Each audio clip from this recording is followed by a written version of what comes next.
This is The Hard Naked Truth with your host, Michael Jeffries. Each episode, we bring to you industry experts, disruptors, business owners, and even a few financial superheroes. It's time to let your guard down, embrace the naked truth, and conquer the financial jungle like never before.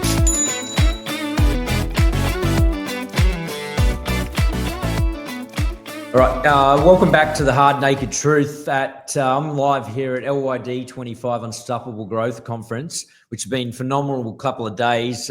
Sitting in the hot seat with me now are the boys from Base Global. Why don't you introduce yourself to the listeners and tell me exactly what you do and how you got into what you're doing now? Sure, thanks, Vic. I'm Stephan Watts, also known as Steve Watts. It's great to be here and joined by my business partner, Wyatt. We are an offshoring solution, and we've been in the market now only for 12 months. Yep. Wow. We are accountants by trade, and we spent some time in the accounting space.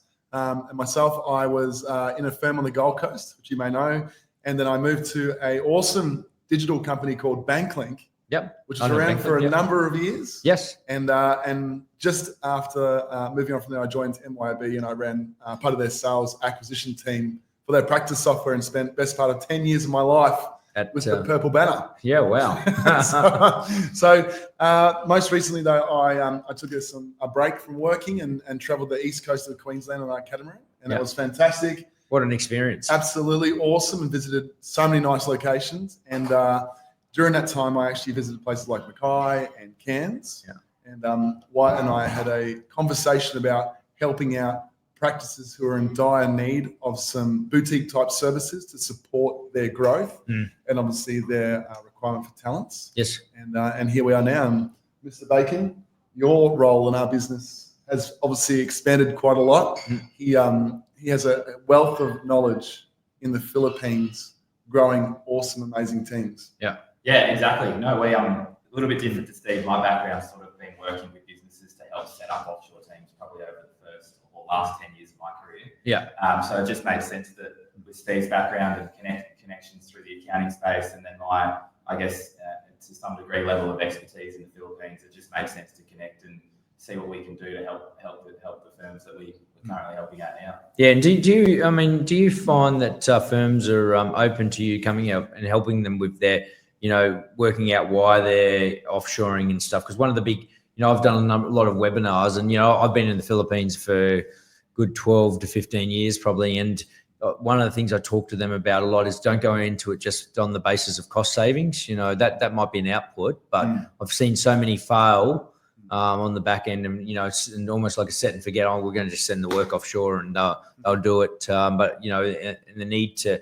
blend them into your team and your culture and everything, and Yeah, look, quite often it's a definite shift in mindset. So we talk to a lot of prospects and firms about their ability to go, well, yeah, we need help right now, and we can do that, and we can help you with that. But ultimately, what's your long-term strategy, and how can you bake and build this team into what you're doing in the firm long-term? Yeah. Because if you're looking at a short-term fix, it's probably not going to work. But if you look at it, you can do it over the next 3, 5, 10 years and start to build a bit of an engine over there and a team that incorporates with your team here.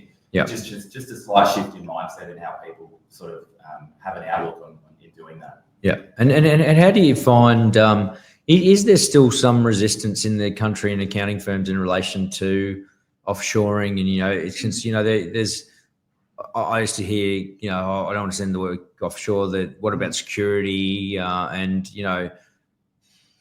that's the least of my concerns, but certainly there's always that resistance point.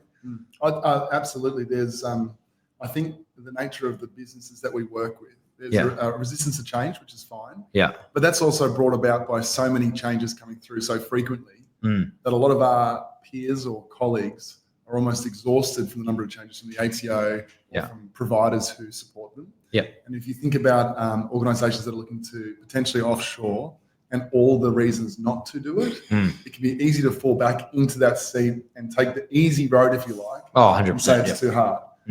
With my experience working in software and obviously moving firms from really integral parts of operations onto a new practice software, that's a significant change. It's the same as expanding your team globally and thinking about how to integrate or incorporate those wider teams and looking at all the workflows that potentially could be solved or even made better with those global teams. Yep. And so we're finding when we take on a new client, typically we'll spend a lot more time to really onboard and understand the nuances of their firm, what their workflows are in particular, who are the people they're going to work with on a day-to-day basis, and then think about, well, what's the best way to implement an offshore team. Yep. And how we're going to make sure that whole team, hand in hand, is going to work together to get the outcomes for the clients ultimately at the end of the day. How are you finding recruitment in the Philippines now? Is it still as easy to get team members, or is it is it tightened a bit? Or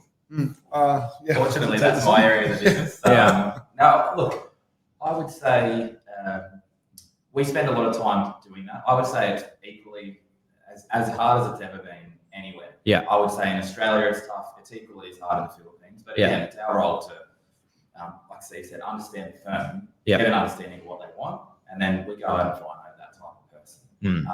But it's important to us that the type of person that we're able to place into a client's firm to help them is the right person. Technical skills, competencies, but like just personality-wise, do they fit you? Because everyone's different. Steve is a big extrovert, so we wouldn't be able to put an introvert sitting next to him. There's no doubt about that. That wouldn't work. But for some businesses, they need someone who's going to connect with them.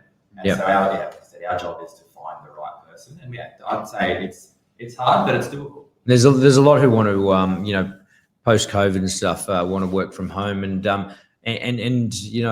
we've been, Byron and stuff looks after our Philippines team. We've been very open in relation to that because getting the talent, but also me educating our Australian business and our Australian team that the amount of travel that a lot of them have to do to go from the provinces or even parts of Manila to this Makati. They don't realize they're doing 3 to 4 hours each way each day, and they can be a lot more efficient. And it's no less secure than them being in an office. I 100% agree with that. I think that the reality is in that particular part of the world, if you're looking for experienced staff, obviously the 50-50 here is that you've got to offer those staff some benefits, and part of those could be flexible working. Yep. And what I'm finding in the market typically with accountants is they're looking for flexibility with their service providers, but also with their staff. And so they get longevity from the particular person who joins their business. And so we offer basically a work from home solution, but we do have facilities where they can drop in and out should they want to come in if the power goes out, internet goes down, or if they just want to have a day in the air conditioning or work with their client. That gives them the flexibility to do those things. But realistically, finding the right people, just like here in Australia. It's finding the right person and the right talent to fit in. Is the biggest key, and people. I don't think people value that enough. Absolutely. I agree. I mean, they're still people, and sometimes people get caught up in just, like you said earlier, we're just going to dump the work over there, and someone's going to punch it out for us. Like, there's a person over there sitting behind a desk that has their own values and might have their own family and their own hobbies and things they like to do. So you got to treat them like a person, get to know them as if they were sitting right next to you. Yeah, well, one of the things, we got Geraldine just coming out from our Manila team. I think it's the first time she's travelled internationally. And when I was a CFO with that consumer finance team I talked to you about earlier, I used to have an annual award where one of the staff members got chosen for, there was a few KPIs and also team buy-in as well. And then they could bring out either their partner or someone else in the team. And we did that for many years. And we used to have, and we're with Sykes at the time, and we used to have other businesses such as Westpac and that were approaching me when I was back in the office going, we want to come work for you, because we didn't get there. Because I'd bring them out for 2 weeks, and they'd spend a week in the office. Then I'd took them down to Sydney, Manly, and everything. Took them to the theme parks and got them to experience, and that just resonated across the whole team and stuff. And you got the full buy-in and Well, you build a very strong profile. By doing things that are probably, in our minds, probably quite small. But that would have been a huge opportunity for someone in the Philippines. But also just to come to Australia and experience what you do and how you live. That ability to see clearly what you operate like, that will be such a big learning experience for anybody. Oh, it is. Yeah, just what Geraldine said to me. I go, what do you think? What do you think of Australia? And she goes, fucking love it. I don't think I'm going to leave. I go, hang on. I'm the guarantor on your visa. Are you being serious or? But it's a huge opportunity, right? It is, It's great for the team. I think anytime you can bring a reward in that allows you to really build more credibility for what you do. Yep. And then also your clients will see it. I mean, that's a win-win for everybody. Yeah. Huge opportunity. It is, yeah. So you've obviously got in and listened to some of the Unstoppable Growth Conference. Yes. What have you been, I mean, Ben's been talking about light bulb moments. What are, speaker or light bulb moments of each of you had? Yeah. Mine, this year I've really focused on a few things anyway as part of my goals. So one is not trying to control the uncontrollables. So thank you very much for reminding and reinforcing. And the other one is just to actually do. Yep. Right. And so everything about this conference is about putting plans in place. But the most important part is to execute. That's right. And so we spend a fair bit of time, and we have a morning catch up every single day with all of our team. Yeah. And it's all about what are you going to execute today? Not huge, big goals, just the small things that make a difference. And slowly we're going to get to where we need to be. But it's all about the doing. What you're going to achieve on that day. Yeah. Absolutely. Yeah. Yeah, look, mine's much the same. It's there was a quote that Joe said day one, which was win the morning, win the day. I can get it around that. I love getting up early and getting about it. But like Steve said, that's much the same for me. Just getting things done, but also planning your time and what you do around being organised for the lifestyle part of it as well, and having some time for family and hobbies and things. So, going to bed early, making sure the next day's planned out, your meetings are in place, so that when you wake up, you know what you're getting into. You've got your exercise, and then maybe some other hobbies around that. So, yeah, I try and do it all the time. I'm not sure if I will after the 1920s gala party tonight, but I'm looking forward to a couple of beers and partying. But Steve, Wyatt, thanks for joining me on the Hard Naked Truth. That's been good. Love the chat. It's time to wrap up another episode of The Hard Naked Truth, where we've stripped down the business world and accounting industry like never before. Follow all of our socials and share and keep following this podcast. Remember, when it comes to running a business and protecting your assets, keep it hard, keep it naked, and keep it real. Stay naked, stay truthful, and keep winning.